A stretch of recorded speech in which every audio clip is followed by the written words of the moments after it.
Jā, labdien, dāmas un kungi, nu jau tā kā man ir iespēja paturpināt šo diskusiju.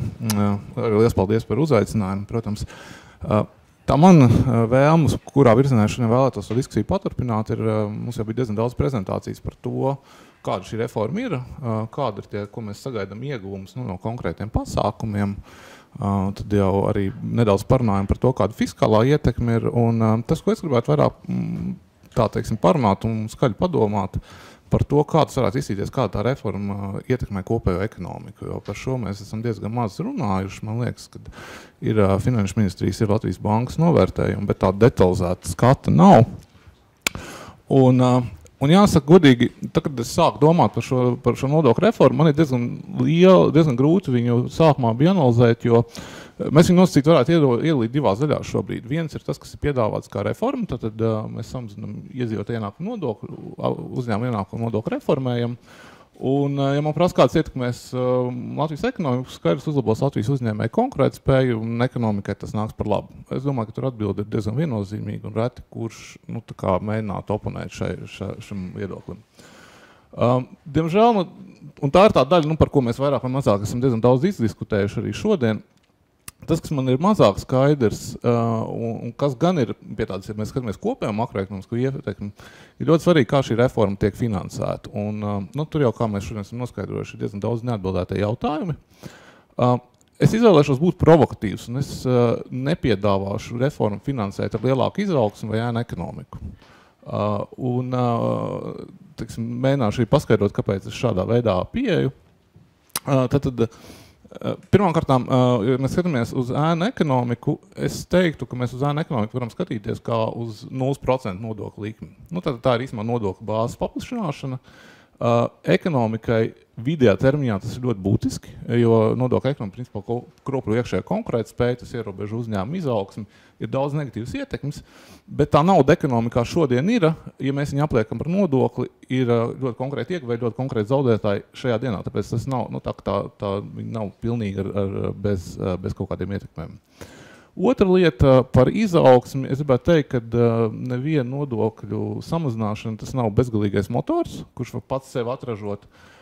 Ja mēs viņu nekādā veidā nekompensējam, tad mēs automātiski pieņemam deficītu. Un tad mums ir jāstāsta uz šo reformu vairāk kā vienkārši uz deficītu finansētu nodokļu samazināšanu. Un tad, protams, mums ir virkni citu pasākumu, pieņemsim citu nodokļu likumu palielināšana, lēnāks izdevumu pieaugums, tad kaut kādās jomās mēs vai mēģināsim izdevumus pārskatīt, vai arī mēģināsim, ierobežot viņu kāpumu. Un, diemžēl, ja mēs skatāmies tādu makroekonomiskā efektu, tad, protams, šī reforma uzlabo uzņēmēju konkurētspēju, tas veicinās ekonomikas izaugsmi, bet tādā gadījumā mums jāsāk skatīties, ka šiem kompensējušiem pasākumiem būs kaut kāda negatīvā ietekme. Piemēram, mēs šodien jau, es varbūt varētu jau, parunāt arī par to pašu reformu. Mēs jau šodien tik pieminētas PVN paaugstināšana turismu mītnēm. Tad turismu nozara ir tāda nozara, kas mums pēdējos gados ļoti veiksmīgi ir attīstījusies, un skaidrs, ja mēs, palielinām PVN šī mītnēm, mēs nevaram teikt, ka no vienas reformas mums ir ieguvumi, no otras reformas mums nav nekāda zaudējuma ekonomikai. Mums, principā, viņi būtu jāsāk balansēt. Tad tā tīri burtiski uz rūtiņa lapas piemetot, cik tā reforma izmaksās, kaut kur man sanāca 1,5 līdz 2% no IKP. Es skatos, kaut kas līdzīgs cilvēkiem tas viedoklis ir. Protams, ar ļoti liela nenoteiktība, tur detaļās ir diezgan sarežģīti izreikināt. Un arī, principā, neredzot, pilnu fiskālu informāciju, tas nav iespējams izdarīt. Un ko tad tas nozīmē, ja mēs kaut ko darām? Skatāmies nodokļu pārnes uz citiem nodokļiem. Protams, mums jāsaprot, vai šī nodokļu pārnes nebremzēs ekonomikas aktivitāti kaut kur citur, kaut kādās ekonomikas nozarēs.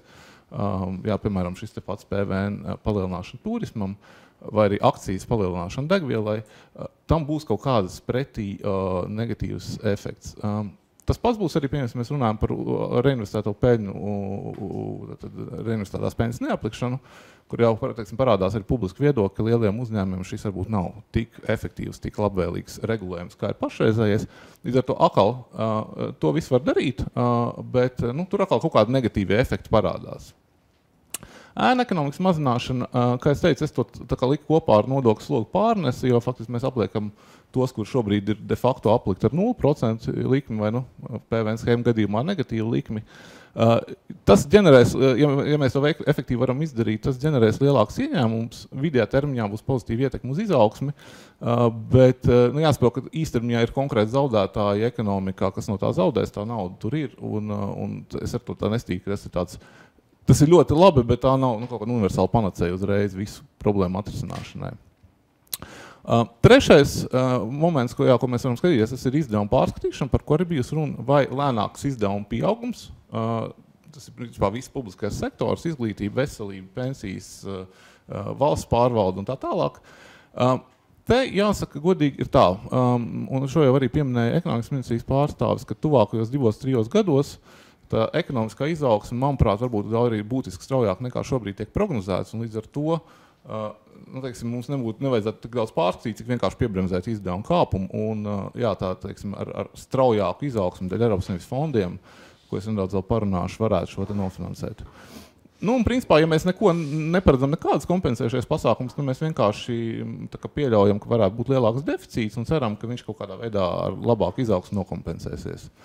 Un tad tā kopējā reformas ieteikuma būs principā tāda miedarbība starp šo te piedāvāto reformu, kas ir IENS un UIENS, pret to, kādas negatīvās ietekmes mēs dabūsim no kompensējušiem pasākumiem. Tas, ko es mēģināju, ir tā ļoti stilistiski, ļoti vienkārši izveidot tādu konceptuālu domāšanas modelīti par to, kā mēs varētu vispār rēķināt šādu ietekmi. Tad 4 pasākumi, nodokļu reforma 2% no IKP, 4 pasākumi, nodokļu slogu pārnesi uz citiem nodokļiem, ēna ekonomikas mazināšana, lēnāks izdevuma pieaugums un papildus deficīts. Sadalīts vienmērīgi 4 daļās. Un tad jāsaprot, ka, protams, ka lai tur būtu kaut kāda pozitīva ekonomiska izaugsme, tad tajās vietās, kur mēs taisam kompensējošos pasākumus, reformas pasākumiem ir jābūt efektīvākiem priekš ekonomikas nekā tos, ko mēs veidosim kā kompensējošos. Tā vienkārši runājot, samazinot IENu, mēs sagaidītu lielāku ietekmi uz ekonomiku nekā pret to, ka mēs palielināsim PVN turismu mītnēm. Loģiski mēs varētu pieskaitīt kaut kādu multiplikātoru. Cik labāk, cik efektīvāk šis nodokļu sadalījums būtu priekš ekonomikas relatīvi pret esošo. Eiropas komisija arī labi parādīja savus aprēķinus, kur viņiem 0,5% pārnes ir kaut kur 1,5% papildus izaugsme. Tie ir aptuveni 30%. Mēs varētu rēķināt, kas būtu normāla reforma. Jaunā nodokļu sloga režīms būs par 30% efektīvāks. Līdzīga situācija mēs varētu attiecināt uz izdevumiem, ka mums varbūt arī mazāk nodokļu būs efektīvāk nekā papildus izdevumi. Ēna ekonomikai, protams, ka tur ir grūtāk pateikt skaidrs, ka tas būs efektīvāk ielikt vienkārši lielāku koeficientu, bet tur varbūt viņš ir lielāks. Un tad visbeidzot jautājums par to, ko dara papildus deficīts. Papildus deficīts tā ir tāda klasiski ekonomiskā vienkārši fiskāla ekspansija, kur mēs rēķinām kaut kādu fiskālo multiplikātoru. Ja mēs paskatāmies akadēmiskos pētījumus, tas multiplikātors var būt ārkārtīgi plašās robežās, no 0,6 līdz 3 reizes, tātad tur ir procentos izteikts 130, paņēma tādu piesardzīgu multiplikātoru. Tad, ja mēs šādu reformu realizētu, tad kādos 2-3 gados mēs iegūtu aptuveni 1,2% lielāku ekonomiku, papildus nodokļu ieņēmums 0,4% no IKP, papildus deficīts būtu 0,5, tātad summā mēs to deficītu pa 0,1 palielinātu. Tad stilistiski piemērs, kādā veidā varētu šādu ietekmi rēķināt, un tad arī diezgan viegli atsakot, kas no kurienes izriet. Kas, protams, lielie jautājumi ir pirmkārtām, vai šie pasākumi tiešām ir efektīvāki par to, kāda būs kompensējušie pasākumi. To mēs nevaram zināt, jo mēs viņus jau precīzi neredzam. Otrs, protams, ir ēna ekonomikas apkarošana ar lēnāks izdevuma pieaugums. Tur ir riski, ka tie pasākumi var nerealizēties. Un, kas attiecas uz to daļu, ko mēs izvēlamies nekompensēt, bet paļaujamies uz lielāku izaugsmu, ejam uz deficītu, tad, diemžēl, tur tas multiplikators, viņš ir ārkārtīgi nenoteikts. Viņš atšķiras gan starp valstīm, gan pa ekonomikas cikla fāzēm, un daži arī ekonomisti uzskata, ka viņš vispār neeksistē. Bet viens ir skaidrs, ka viņš pārsvarā zemāks mazām atvērtām ekonomikām, un ja ekonomikas aiziet tādā pārkaršanas izaugsmes fāzē, augšupejošā, tad viņš būs mazāks. Un līdz ar to, jebkurš tāds novērtējums, viņš ir ar tādu salīdzinoši mazu varbūtību. Tur ir ļoti daudz dažādi iespējamie varianti, kā tas var attīstīties. Tas, ko es no šāda tāda intelektuāla vingrinājuma teiktu, kad ir diezgan grūti iedomāties situāciju, ka tā reforma neģenerēs papildus izaugsmi.